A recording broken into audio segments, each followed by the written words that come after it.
किती वेळ झालं यांना हका मारून, असं कुठं कलमडलेत काय माहिती सणासुदीच्या दिवसात असं म्हणत इंदिरा काकूंनी पायात चपला घातल्या आणि घरातून बाहेर पडताना नातवांना त्यांनी सांगितलं, अरे हे कुठं गेलेत बघून येते, जरा घराकडे लक्ष द्या, मी नुसता दरवाजा पुढे केलाय असं म्हणत त्या बाहेर पडल्या आणि शेजारी असलेल्या जोशी काकूंकडे गेल्या.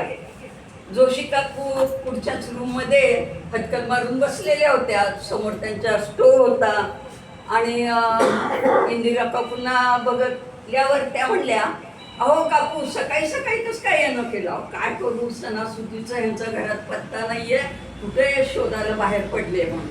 अहो काय शोधायला, काय ते लहान मुलं आहे कुकुलं बाळ आहे का, बसा जरा चहा घ्या.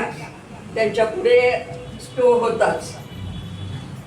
तो पेटवायला घेतला आणि त्यांच्या लक्षात आलं की आपल्याला इतक्यात सुनेनी पाणी प्यायला बाटली दिली होती, ते पाणी आपण न पिता पाणी स्टोव्ह मध्ये ओतलंय आणि आपलं रॉकेलची बाटली बाजूलाच आहे. त्यांच्या लक्षात आलं जेव्हा स्टोव्ह पेटत घेईना तेव्हा.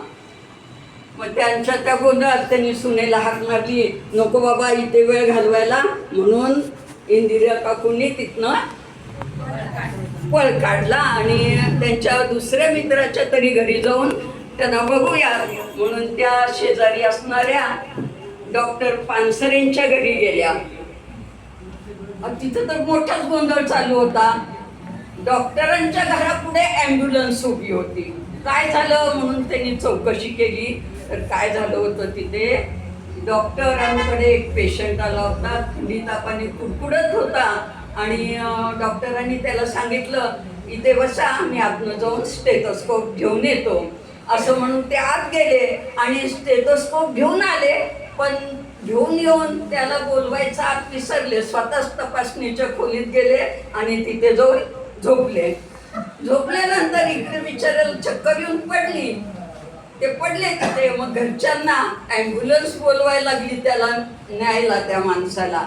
त्यामुळे आता काही खरं नाही, इथे थांबण्यात काय अर्थ नाही, म्हणून ते परत इंदिरा काकूंनी तिथनं सुद्धा पळ काढला आणि त्यांच्या तिसऱ्या मित्राकडे जोशांकडे जाऊन बघावं असं त्यांनी ठरवलं. त्या शेवटी परत जोशी काकूंकडे गेल्या. जोशी काकूंनी त्यांना विचारलं, अहो इंदिरा काकू सकाळी सकाळी कशा आलात, एवढ्या सकाळी, आणि ते पण सोहळ्यात, अजून पूजा वगैरे झाली नाही वाटतं तुमची, या या आतमध्ये.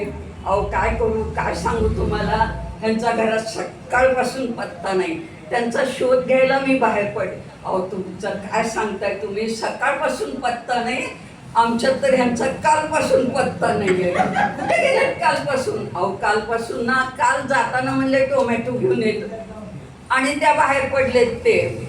मग तुम्ही काय केलं? मी काय करणार, बटाट्याची आमटी करून भागवलंय बघा. आता चला मी तुमच्या बरोबर येते, त्यांना तुमच्या ह्यांच्या बरोबर आमच्या पण ह्यांचा शोध घेऊयात म्हणून त्या म्हणल्या आपण जाऊयात. थांबा पण जरा मी साडी बदलते, म्हणून त्या आत गेल्या. आता कपाट उघडलं त्यांनी, एवढ्या ढिपर साड्या, आता कुठली नेसायची वगैरे चाललं होतं. तेवढ्यात त्यांचं बाजूला लक्ष गेलं कोपऱ्यात, तर त्यांच्या मिस्टरांचा कोट तिथे अडकवलेला, सदरा तिथे अडकवलेला, भाजीची पिशवी पण त्यांनी खुर्चीत ठेवलेली. अरे च्या, बघताय इकडं तिकडे तर कोपऱ्यात आपले मुटकुळ होऊन बसलेले तिथे. त्यांना इतका आनंद झाला, अहो इंदिरा काकू आमचे सापडले बघा, तुमचे पण शोधायला नका जाऊ, घरातच असतील कुठेतरी असं म्हणल्या त्या. तेव्हा इंदिरा काकूंची ट्यूब पेटली आणि त्या म्हणल्या थांबा, धावत त्या पण घरी निघाल्या. त्यांच्या लक्षात आलं की आकाशकंदील लावायला आपल्या मिस्टरांनी आपल्याला स्टूल मागितला होता आणि स्टूल द्यायचं काही आपल्या लक्षात नाही, म्हणून त्या धावत घरी आल्या आणि बिचारे गोविंदराव हातात एक स्टूल कंदील, आकाशकंदील घेऊन वर हात करून उभेच होते आणि इंदिरा काकूंना खूप आनंद झाला.